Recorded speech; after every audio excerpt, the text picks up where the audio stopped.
Conf Cowboys is here. Today is Sunday, April 28th, and I'm back at Six Flags Great Adventure after my trip to Cedar Point and Kings Island. So this is going to be the first time I'm able to see Flash being vertical with track and supports up, and I can already see it in the distance over there, which is super exciting. So we'll see you guys when we get inside the park. For starters, back here, it looks like there's been a lot of stuff dug up. I know they've been working on cutting some trees down back in the catering area, but lots of mountains of dirt back here, which I find pretty interesting. And look at that. The spike, along with a few other track pieces, are up. Let's go take a closer look. Looks like they have both sides of security open today, so I'm sure they're expecting it to be pretty busy. It's gonna be like 80 degrees today, so not really expecting to get on too many rides. Pretty much here to check out what's new.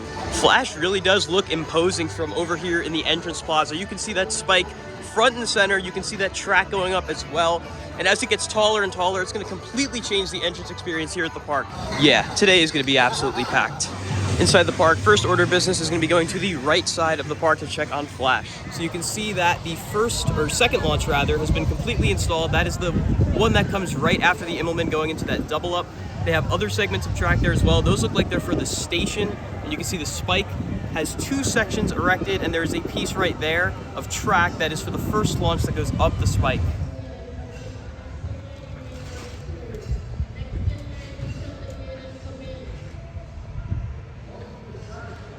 Also, something I forgot to mention earlier when I first walked in, they have changed the branding on the sign out on 537, which you can see here from the dash cam. Now it says Great Adventure Resort. There's a new logo for the Safari. It's no longer the drive-through logo, it's the actual Wild Safari logo. So good to see that they're keeping the branding consistent across the park. So as I'm making my way down here into Movie Town, I am noticing some changes over here by where the former Casa de Quesadillas and Mama Flora's Grill were. I've noted last week that they were repainted. Well, now they've been renamed. On the left, we have Hero's Grill, which has the same menu I showed in the last update.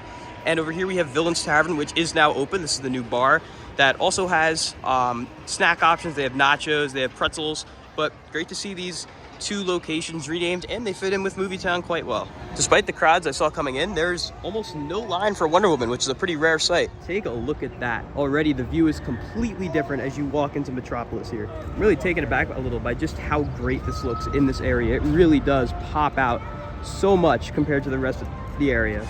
Also, since my last visit, there have been a couple ride reopenings. Devil has reopened and Green Lantern has opened for the season. So I'm probably gonna head over there and get my first ride of the season on it. Looks like they've also added this grand little entrance here to Funnel Cake Factory. That way people know that this is the entrance, not the other side. And unfortunately, it does look like Houdini has closed for the time being. It says, please come back during Fright Fest to enjoy this attraction. So probably gonna be a little while till we can ride Houdini again. It does look like they have moved that VIP tent over here to the start of Dream Street instead of being in the middle. That way you could have that nice grand view again, which I think is a much better spot for that. And it looks like the start of Section 3's bricks have been installed. So if you happen to see yours, pause the video and let me know down in the comments. Now that they moved that tent, you can get a much nicer view of the central tent here, which has the center also painted gold, which is a really nice touch. And interestingly enough, there has been another closure, which you can't really tell from here, but I'll show you guys when we get over by El Toro. The entirety of Frontier Adventures is closed until further notice, presumably because they're going to be doing some work on Log Flume over there, but they do have Medusa as well as the Safari entrance from inside the park, plus Best of the West closed, unfortunately, which is definitely unfortunate because I was really enjoying Best of the West, but they do have a few other food places open to compensate, and of course Green Lantern is now open as well. But I look forward to seeing Log Flume fully undergo its renovation. You can see down there as well that the fence has been moved over, so they have more room to work on Log Flume, but for the foreseeable future, if I had to guess, probably till maybe Memorial Day weekend, maybe a little bit sooner, Frontier Adventures will not be open. And for those of you that like the Safari, that does mean the only way you can ride the Safari for the time being is from base camp, which is outside of the park. Just keep that in mind. As you can see, like I said, it is blocked off over here by El Toro. El Toro is currently closed, unfortunately. I was looking to get a ride in, but have to come back later. But yeah, Safari Off-Road Adventure is closed this time, along with Medusa and Best of the West. It does sound like King Ka over there is open. I'm hoping to get a ride on that so I can give it a direct comparison to Top Thrill 2, which I rode this past Thursday. And I do want to give a shout out to Alex from Coaster Spot for noticing this, but you can see there are new lockers right there that are exclusively for Flash Pass users. So if you are using the Flash Pass, you don't have to go get that wristband. And this is on Ka, Devil, and Joker, from what I understand. You'll be able to just use those free little lockers there and throw your stuff in there, which I think is a really nice touch.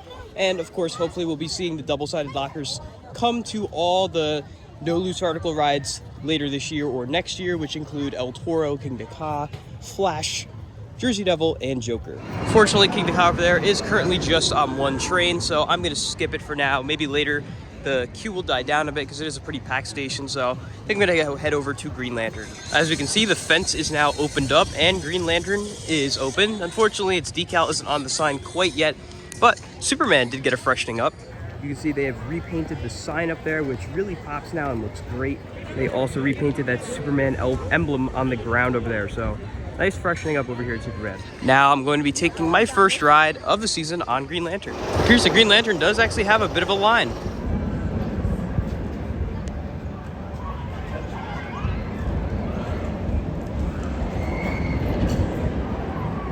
Just did my first ride of the season on Green Lantern in the back row, and it is running really good, super fast, and very smooth. So definitely come give Green Lantern a ride. I know it's not everyone's favorite ride. I certainly like it a lot more than Superman.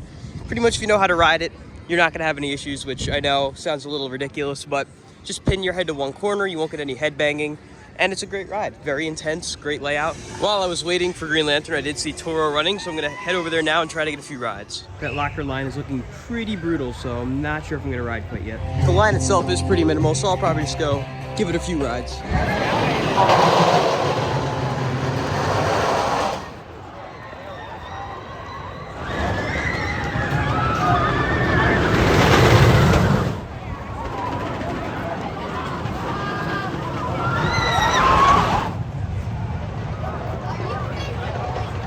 Just did 3 quick rides on Toro. I would have kept going, but station was starting to get a little filled up, so I decided to end it off there. But this might be the fastest I've seen Toro running all year. I rode row 16 twice and then row 17 once, and really running fast. I mean, it's getting warm out. It's about 70 degrees right now, and it's gonna keep getting hotter. So this summer, Toro's gonna be running unbelievably fast. While I was walking this way, I decided to ride Tango, find Sammy over there working, but I'm gonna keep going back to the other side of the park, maybe towards Nitro and Devil. Looks like Porky Pig is back out on Dream Street. Looks like they're in the process of constructing something over here next to Sugar Shack. You can see some wood framing over there and like a fencing around it.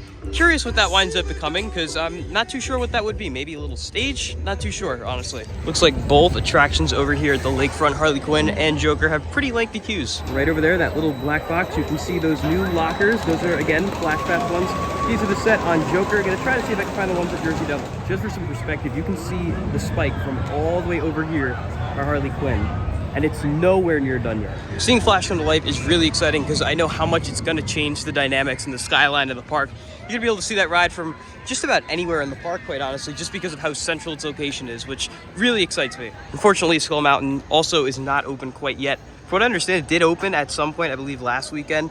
Then it tested after it closed, and it hasn't reopened since, so not sure when it's gonna open, but hopefully soon. Also, I could be wrong. Well, for starters, I can hear them testing Skull Mountain right now, which is a pretty good sign, but it does look like they've started to repaint the exterior of the mountain here. If I can get the glare out, you can definitely tell there's a difference between the bottom and the top up there. There's definitely been some repainting, and the fencing down here, as well as over there, has all been repainted this dark brown color, which looks really, really nice. Hopefully this ride will reopen soon. Like I said, I just heard them testing it, and it looks like they are doing some exterior work on the mountain. So hopefully we'll see this open sooner than later. I love the fact that you can see Flash's spike from all the way over here by Yum Yum sticking to the trees. Over here you can see another one of those little structures. It looks like it's actually concreted in, and maybe this is gonna be for the 50th anniversary, honestly, just judging off the way it's the shape, but this looks just like the thing we just saw over at Sugar Shack. So I'm curious to see what this winds up becoming.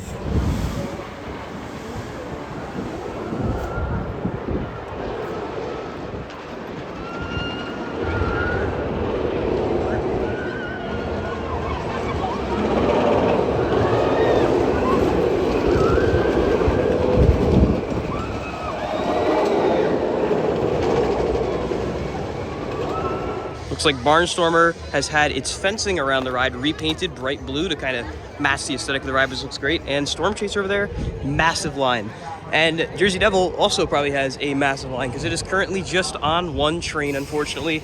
I imagine it has to do with the fact that it was closed for a little while, so maybe they were only able to get the one train ready to go. So far, I'm sure there will be more trains added in the near future. Also, I'm not sure if those blockers I was talking about have been installed over here at Devil quite yet. I don't see them, unless I'm missing. Oh no, maybe that's them right over there, that black box over there. Thankfully, it looks like Nitro is running 2 trains, which is a really good thing because you can see that line is fairly long, but The Nitro crew is always really good at getting trains out fast. And throughout the park, at many of the major rides exits, you'll see these one-shot signs, which now feature the flash prominently on their signs, allowing you to purchase another skip the line so you can go ride it again immediately. An exciting update over here for Roaring Rapids. You can see the liner has been reinstalled over here at the pool next to the ride under Nitro, which is a good sign that's going to open soon. You also see that there is still a lot of track flash over there, but a lot of it has been relocated to be installed on the coaster. The new sign for Roaring Rapids still has yet to be installed. I imagine we'll see that a little closer to when it starts getting ready to open. Very long line over here at Nitro. Also an interesting change over here by Fatburger. Primo's Nitro is no more. That is now another funnel cake factory location. It is not open as of right now, but I don't remember that being funnel cake factory last time. I do remember it being Primo's, so definitely a change there. I will say on a day like today where it's really crowded, not having the ability to just walk up and fill this up at any of the drink locations is definitely proving to be a bit of a difficulty today. A lot of the drink places have really long lines, so really hoping I can find somewhere that doesn't have a long line. Because last year, obviously, we didn't have the sticker, so we could just walk up and fill it whenever we want. I do understand why they made the change, but just a little frustrating on a day like today. Doesn't look like crews are working on Flash today. That is going to conclude my short visit here to Great Adventure. It's around 2 o'clock. Mainly came here just to get a couple rides in and mainly check out what's been done at the park. And of course, check out Flash Vertical Velocity's progress. And progress is certainly being made.